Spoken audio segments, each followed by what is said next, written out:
Hello दोस्तों, क्या हाल चाल। आई होप आप सब बढ़िया होगे। तो भाई आज के वीडियो में हम बात करने वाले हैं थोड़ा सा ऑटो ब्लॉगिंग, ऑटो वेबसाइट के बारे में।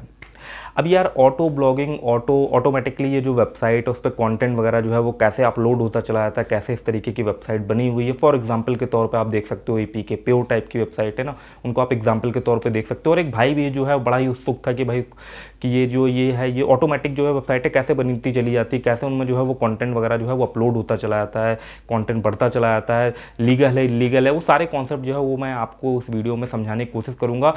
इन डेप्थ इन्फॉर्मेशन देने की कोशिश करूंगा कि ये चीज़ें जो है वो होती कैसे हैं।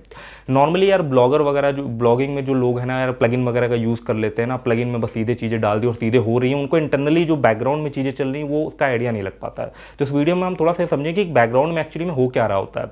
बहुत सारे सिनारियो हैं, बहुत अलग अलग चीज़ें हैं, तो थोड़ा वीडियो हो सकता है बड़ा हो जाए जा करके, बट आपको जो है वो बढ़िया और इन डेप्थ इन्फॉर्मेशन जो है वो मिलेगी, टेक्निकल इन्फॉर्मेशन मिलेगी। तो यार देखो यार, ऑटोमेटिक जो वेबसाइटों का कॉन्सेप्ट होता है वो दो तरीके से चलता है। एक तो चलता है लीगल वे में, जिसमें जो पेरेंट वेबसाइटें होती है, मान लीजिए यूट्यूब हो गया, ट्विटर हो गया ना, तो ये एपीआई देती हैं। एपीआई में क्या करती हैं, ये खुद अपना कंटेंट को शेयर करवाती हैं। एपीआई वगैरह अगर आप नहीं जानते हो तो मैं आपको थोड़ा सा बेसिक डिटेल बता देता हूँ। एपीआई वगैरह में होता क्या है कि आप एपीआई का यूज़ करके जो भी मेन वेबसाइट है वो एपीआई देगी, तो उसका यूज़ करके क्या है, आप उसका डेटा जो है वो अपनी वेबसाइट पे दिखा सकते हो। वो डेटा शेयर कर देती है। जैसे कि आप देखते होगे कि भाई आपने ट्रेन की टिकट जो है वो अलग अलग ऐप से बुक करवा लेते हो, ठीक है, और होता तो मेन आईआरसीटीसी के पास ही इस तरीके से है, जो भी मेन रेलवे का सर्वर होगा ये तो वहीं पर ही सारी जाएंगे जाकर के ना। बट आप बहुत सारे ऐप का यूज़ करके भी जो है वो टिकट बुक करवा लेते हो, तो वो सब चीज़ें एपीआई के थ्रू ही बनी होती हैं। तो अब इसमें कुछ जो चीज़ें होती है वो लीगल में बनी होती है। जैसे कि मान लो अगर हम ट्विटर ट्रेंडिंग वाली बात करें, या आपने जो मेरा वो देखा होगा कूपन वाली वेबसाइट, तो वो भी एक ऑटो ब्लॉगिंग वाली ही चीज़ है। ऑटो ब्लॉग वर्ड अगर एक्चुअली में मुझे नहीं यूज़ करना चाहिए, मुझे वेबसाइट वर्ड यूज़ करना चाहिए, बट मैं ब्लॉग इस वजह से यूज़ कर रहा हूँ कि भाई जो ऑडियंस है वो ब्लॉगिंग से ज़्यादा फैमिलियर है, ठीक है, तो इसलिए मैं ब्लॉग वर्ड यूज़ करूँ। बट ब्लॉग जो है वो सिंपल, आप कंटेंट राइटिंग को ही ब्लॉग मानोगे जाकर के। ये जो है वो थोड़ा प्रोग्रामिंग वाली चीज़ है, तो उनको आपको वेबसाइट बोलना चाहिए। तो ठीक है, इस वीडियो में मैं दोनों ही टर्म यूज़ कर लूँगा, ब्लॉग या वेबसाइट, बट आप समझ जाना, ठीक है ना। तो ये जो वेबसाइट है ना यार, तो उसमें अगर जो मैंने बात कर रहा था अपनी वेबसाइट की ना, जो मैंने कूपन वाली वेबसाइट बनाई, तो वो भी एक ऑटोमेटिक वेबसाइट है। मैंने वीडियो भी एक शेयर करा था, वापस से मैं उसका जो लिंक है जो इसमें डिस्क्रिप्शन में डाल दूंगा, आप चेक कर लेना कि भाई कैसे मैंने जो कूपन कोड वाली वेबसाइट बनाई। तो वो एक ऑटोमेटिक वेबसाइट है। उसमें क्या मैंने यूज़ करा है वी कमीशन की एपीआई। अब वी कमीशन की एपीआई से क्या है, जो भी वहाँ पे लेटेस्ट कूपन आता है मैं हिट करा करा के देखता रहता हूँ। डेली बेसिस में जो है मेरी रिक्वेस्ट जो है उस वहाँ पे जाती वी कमीशन में उस एपीआई पे, और देखती कोई नया कूपन अगर आया होता है तो वो जो कूपन है उसको लेकर के मेरे जो है वेबसाइट में ऐड कर देती, मेरे डेटाबेस में डाल देती है। तो मेरे को कोई टीम की ज़रूरत नहीं पड़ रही है। ऑटो चीज़ें ऑटोमेटिकली करने का यार यही फ़ायदा है। उसमें आपकी मैन पावर बहुत कम लगती है। आप एक बार स्क्रिप्ट लिख देते हो, वो स्क्रिप्ट इंटरनली जो है वो चलती रहती है, और जो वो डेटा मेन वेबसाइट से निकाल के लाती रहती है और आपके वेबसाइट में लिस्ट करती रहती है। कोई टीम की जरूरत नहीं है, आप वन मैन आर्मी जो है बन सकते हो। इवन आपको डेली बेसिस में काम भी करने की जरूरत नहीं है। वो स्क्रिप्ट आपने एक बार बना दी, बस वो स्क्रिप्ट जो है वो ऑटोमेटिकली आपका काम जो है वो करती रहती है। और ऑटो का मतलब ही यही है ना, अगर हम किसी चीज़ को बोले ऑटोमेशन, ऑटो ब्लॉगिंग, तो ऑटोमेटिक का मतलब ही यही। ऑटोमेटिक समझते हो, ऑटोमेटिक का मतलब ये कि भाई इसका खुद की एक एबिलिटी हो, खुद की एक एआई हो भाई, कि मेरे को डेली जो है वहाँ जाना है, वो डेटा निकालना और वेबसाइट पर डालना है, कहानी खत्म। तो इसका एग्जांपल आप देख ही सकते हो, जैसे कि मैंने चीज़ें करी हुई है ना, कूपन वाली जो वेबसाइट है वो ऑटोमेटिकली चल रही है। इसमें ऑटोमेटिकली कूपन ऐड हो जाते हैं, कोई भी टीम नहीं, कोई बंदा नहीं जो मैन्युअली वहाँ पे जाता है, लेटेस्ट कूपन ढूंढता है और वहाँ पर ऐड करता है जाकर, तो वो ऑटोमेटिक चल रहा है। एक तो ये कॉन्सेप्ट होगा। दूसरा ट्विटर ट्रेंडिंग वाला भी देख सकते हो। ये दोनों चीज़ें लीगली है और एपीआई के थ्रू बनी हुई है, ठीक है। अभी हम थोड़ा लीगल वाली चीज़ों पर भी जाएंगे। तो ये जो है वो एपीआई के थ्रू बनी। ट्विटर ट्रेंडिंग में भी क्या है यार, वो आधे घंटे में ट्विटर से जाता है, ट्रेंडिंग टॉपिक देखता है, उसको मिलता है, वहाँ से निकालता है, हर आधे घंटे में वहाँ पर चेक करता है और वहाँ से निकालता है, और निकालने के बाद जो है वो मेरी वेबसाइट पर डाल देता है। उसमें कोई भी बंदा जो है, अगर आप खुद ही सोचो जाके यार, ट्विटर ट्रेंडिंग वाले में उसमें कई सारे सिटीज़ भी हैं, कई सारे कंट्रीज़ हैं, कंट्रीज़ के अंदर सिटी है, तो ऐसा देखोगे जाके तो 400-500 पेजेस बनते हैं। अगर हर पेज में जाकर के मेरे को ट्रेंडिंग वगैरह जो है वो ऐड करना पड़ता, समझो आ कि कितनी मेरे को टीम बैठानी पड़ती, क्योंकि वहाँ पर ट्विटर में ट्रेंडिंग जो है वो बहुत फ्रीक्वेंट बेसिस में चेंज होता रहता है। और सेम कूपन वाली वेबसाइट में भी यार कूपन बहुत फ्रीक्वेंट बेसिस में आते रहते हैं। डेली बेसिस में कोई कूपन आता है, कोई एक्सपायर हो जाता है ना, तो अगर मेरे को एक्चुअली में कोई मैनुअल बेसिस में कोई टीम हायर करनी पड़ती, तो कितनी बड़ी टीम हायर करनी पड़ती जो भाई कूपन लाएगी, देखेगी, अपडेट करेगी, हटाएगी, समझ रहे हो ना, मैनुअल काम हो जाता है उसके। और उसी को आप ऑटोमेट कर सकते हो कि एक स्क्रिप्ट लिख दोगे, एक इंटेलिजेंट स्क्रिप्ट आपने लिख दी, देखा भाई कि कूपन एक्सपायर हो गया, उसको अलग करो, लेटेस्ट कूपन जो है वो देखते रहो, ऐड करते रहो, लेटेस्ट कूपन को जो है वो टॉप पे दिखाते रहो। तो यही थोड़ा सा फायदा हो जाता है प्रोग्रामिंग का। प्रोग्रामिंग मैनुअल नहीं है, प्रोग्रामिंग का मतलब ही है चीज़ों को ऑटोमेट करना, चीज़ों को डायनेमिक बनाना, जितना हो सके फास्ट करना। अब हम चलते हैं थोड़ा उस तरीके की वेबसाइट, बात करते हैं एपीके प्योर वाली वेबसाइट के बारे में। तो यार एपीके प्योर वाली वेबसाइट में आप देखोगे जाकर के, अब गूगल प्ले स्टोर की कोई भी एपीआई नहीं है जो आप वहाँ से ऐप वगैरह जो है उसकी कोई ऑफिशियल एपीआई दी हो जहाँ से आप हिट करा करके वहाँ का जो डेटा है वो अपनी वेबसाइट पर दिखा सकते हो। तो इस तरीके की वेबसाइट जो है उनमें डेटा कैसे आ रहा है, वो क्या चीज़ यूज़ कर रही है, तो भाई वो यूज़ करनी है भाई वेब स्क्रैपिंग का।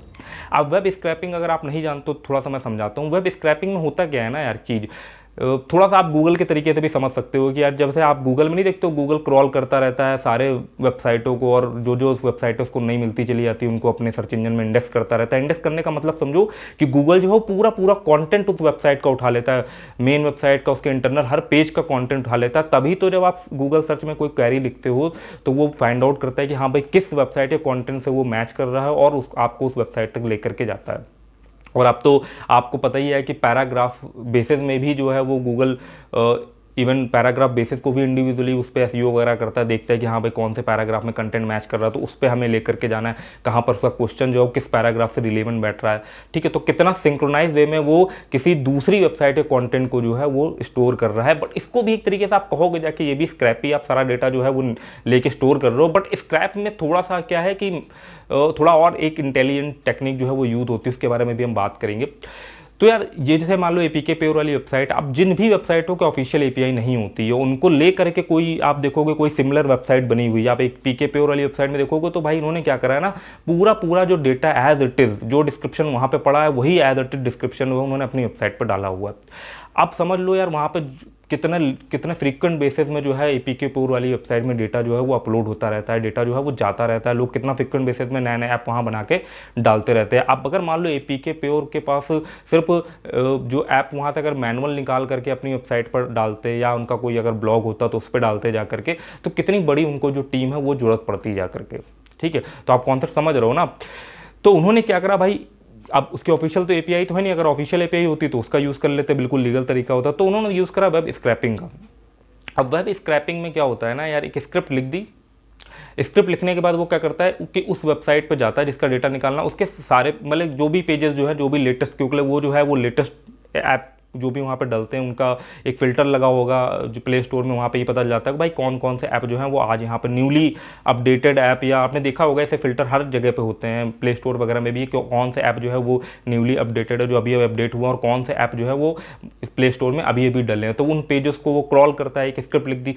अब क्रॉल भी बहुत फ्रीक्वेंट बेसिस, देखो जब भी आप किसी पेज को क्लिक करते हो ना तो उसके अंदर प्रोसेसिंग होती है और आपको डिटेल जो है मिल जाती है। मान लीजिए मैंने कोई वेबसाइट डाली, क्लिक किया, तो वो सर्वर के पास रिक्वेस्ट गई, वो आपको जो है वो आउटपुट मिल जाता है। ठीक है ना।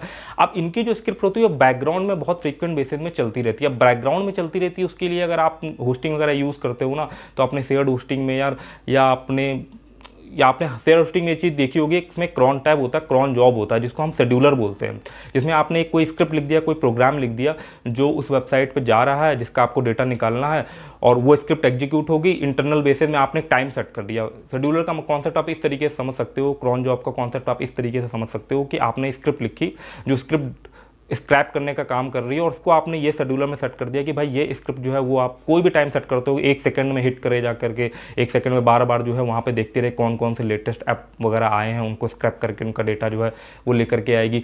या शेड्यूलर में आपने सेट कर दिया कि नहीं भाई हम 1 दिन में 1 ही बार चलाएंगे, डिफरेंट तरीके का उसमें जो है वो आप शेड्यूल सेट कर सकते हो, जैसा चाहो वैसा।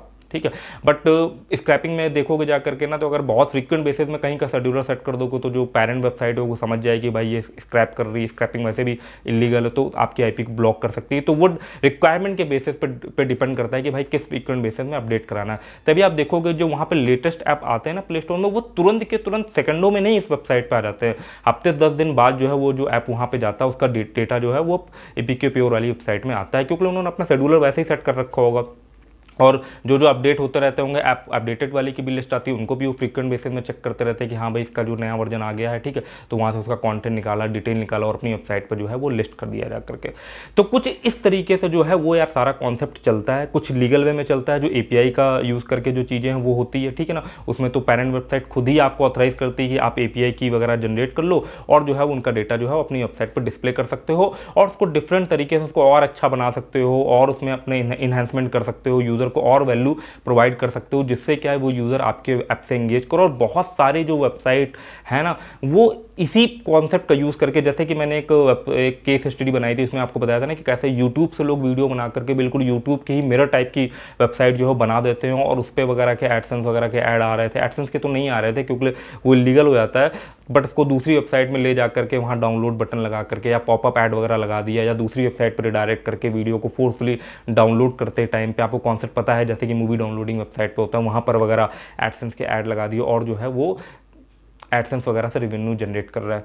तो यार ये कॉन्सेप्ट होता है यार ऑटो ब्लॉगिंग का या ऑटो वेबसाइट का, ठीक है ना।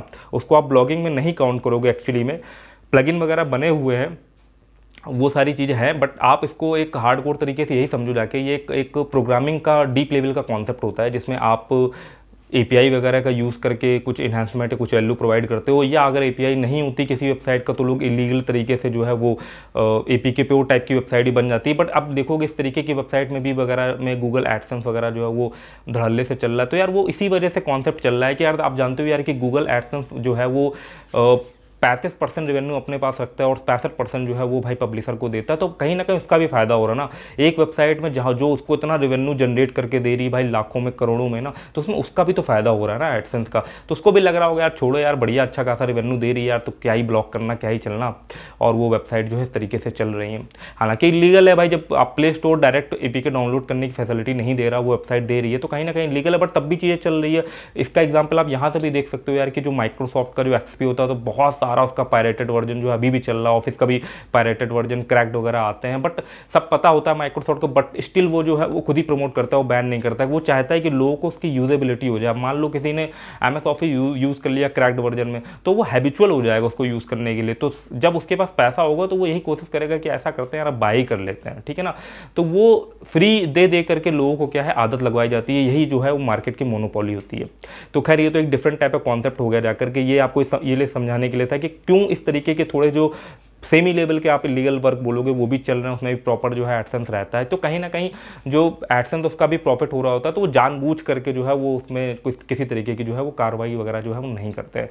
तो आई होप आपको काफ़ी कुछ इन्फॉर्मेशन इस वीडियो में समझ में आई होगी कि यार किस तरीके से जो है ये ऑटो वाला कॉन्सेप्ट चलता है, किस तरीके से ऑटो ब्लॉगिंग चलती है। और ये जो ऐप वगैरह होते हैं ना, जो प्लगइन वगैरह होते हैं ना, तो आपने प्लगइन वगैरह यूज़ करके, जैसे कि जो आप कहते हो ना ये ऑटोमेटिक जो न्यूज़ वाली वेबसाइट बन जाती है ना, ऑटो ब्लॉगिंग में ऑटो न्यूज़ वाली वेबसाइट जो होती है ना, तो वो जो प्लगइन का यूज़ करती है तो आप तो डायरेक्टली प्लगइन यूज़ करते हो ना, बट प्लगइन के जो अंदर बैकग्राउंड में जो कहानी चल रही होती है वो चल रही होती है RSS फीड वाली। थोड़ा सा ये भी कॉन्सेप्ट समझ लो कि कई सारी जो न्यूज़ वाली वेबसाइट होती है ना, वो यार RSS फीड का कॉन्सेप्ट प्रोवाइड करती है। RSS फीड में होता क्या है कि वो अपनी वेबसाइट में जो भी नए नए ब्लॉग आ रहे होते हैं उनका टाइटल दे दिया, थोड़ा सा हल्का सा 50-100 वर्ड का डिस्क्रिप्शन दे दिया और मेन URL जो है वो दे देते हैं, इमेज का भी उन्होंने पाथ दे दिया वगैरह ना, ठीक है ना। तो उसके 10-15-20 जो लेटेस्ट वहाँ पे ब्लॉग आते रहेंगे, उनकी RSS फीड आपको मिलती रहेगी। तो ये जो न्यूज़ टाइप वाले जो ऑटो ब्लॉगिंग का काम करते हैं ना, उसमें वो करते क्या है कि उन्हीं RSS फीड को ले करके उसमें दो तरीके काम करते हैं। एक तो RSS फीड लीगल होती है कि उन्होंने उस वेबसाइट ने प्रोवाइड करी हुई है, उसमें थोड़ा सा वो कहीं ना कहीं एक लेवल में स्क्रैपिंग भी यूज़ करते हैं कि भाई RSS फीड से उनको ये डिटेल मिल गई कि भाई क्या न्यूज़ वेबसाइट में क्या लेटेस्ट जो है वो आर्टिकल आ रहे हैं, वो लेटेस्ट आर्टिकल वो लेते हैं। अब उस लेटेस्ट आर्टिकल में RSS फीड में जो आप देखोगे उसमें 50-100 ही वर्ड होते हैं, ठीक है, डिस्क्रिप्शन में, बट वो जो प्लगइन होते हैं वो पूरा कंटेंट निकाल के दे देते हैं ना। तो वो करते क्या है, वहाँ पे वो स्क्रैपिंग का यूज़ कर लेते होंगे, ठीक है, कि वो जाते हैं भाई उनको URL मिल गया, टाइटल मिल गया, ठीक है, और वो स्क्रैपिंग का यूज़ करके इमेज निकाल ली और सारा कंटेंट जो है उस वेबसाइट का निकाल करके आपके जो वर्डप्रेस के ब्लॉग है उसमें वो पुश करते चले जाते हैं। और उसमें कुछ फ्री होते हैं, कुछ पेड होते हैं, जो पेड जो प्लगइन होते हैं कुछ पेड भी, कुछ पैसा भी लेते हैं, जिसमें वो कहते हैं कि हम इतनी न्यूज़ जो है वो डेली बेसिस में आपके इंडियन वेबसाइटों से निकाल करके जो है पब्लिश करेंगे। और स्क्रैपिंग में ये भी नहीं, ऐसा नहीं होता है कि उन्होंने एक ही स्क्रिप्ट लिख दी है वो हर वेबसाइट पर चल रही होती है। स्क्रैपिंग का कॉन्सेप्ट ये होता है कि स्क्रैपिंग में आपको हर वेबसाइट के लिए, क्योंकि वो टोटली डिपेंड होती है HTML स्ट्रक्चर पे डिपेंड होती है ना। HTML स्ट्रक्चर मतलब HTML उसके वेबसाइट के डिज़ाइन पे डिपेंड होती है। जैसे ही जो पेरेंट वेबसाइट है, मान लो प्ले स्टोर अपना डिज़ाइन चेंज कर दे, जिस वेबसाइट से आप डेटा निकाल लो स्क्रैपिंग का यूज़ करके, वो अपने डिज़ाइन चेंज कर दे, तो आपको अपनी कोडिंग में भी चेंज करना पड़ेगा, ठीक है। तो इन्होंने बहुत सारी वेबसाइटों में जिनकी भी स्क्रैपिंग कर रहे होंगे ये न्यूज़ वाले कॉन्सेप्ट में, उनकी सबकी स्क्रैपिंग में उन्होंने अलग अलग वेबसाइटों की स्क्रैपिंग जो है वो लिख रखी होगी, इसीलिए वो इवन लिख के नीचे देते भी है कि इन वेबसाइटों से जो है वो हम न्यूज़ निकाल करके आपके ब्लॉग में जो है वो पोस्ट करेंगे। मतलब हमारी जो स्क्रिप्ट है वो इन वेबसाइटों को सपोर्ट करती है, क्योंकि उन्हें चेंज करता रहना पड़ता होगा। हर ऐसा नहीं कि आपने एक बार स्क्रिप्ट लिख दी हो, जितनी भी न्यूज़ वेबसाइट है वहीं सबसे एक ही स्क्रिप्ट से काम होने लगेगा, नहीं। स्क्रैपिंग में आपको वेबसाइट के डिज़ाइन HTML स्ट्रक्चर के अकॉर्डिंगली जो है वो स्क्रिप्ट लिखनी पड़ती है। तो आई होप आपको काफ़ी सारी इन्फॉर्मेशन जो है वो इस वीडियो में मिल गई होगी, थोड़ी टेक्निकल इन्फॉर्मेशन ही मिल गई होगी ना। तो आपको कॉन्सेप्ट समझ में आया होगा भाई किस तरीके से जो है वो ये चीज़ें चलती है। अगर वीडियो अच्छा लगा हो भाई, ऐसी यूजफुल इन्फॉर्मेशन चाहिए भाई, वीडियो अच्छा लगा है तो भाई वीडियो को लाइक कर देना, चैनल पर नया हो तो चैनल को सब्सक्राइब कर देना। मिलते हैं अगले वीडियो पर, तब तक के लिए धन्यवाद।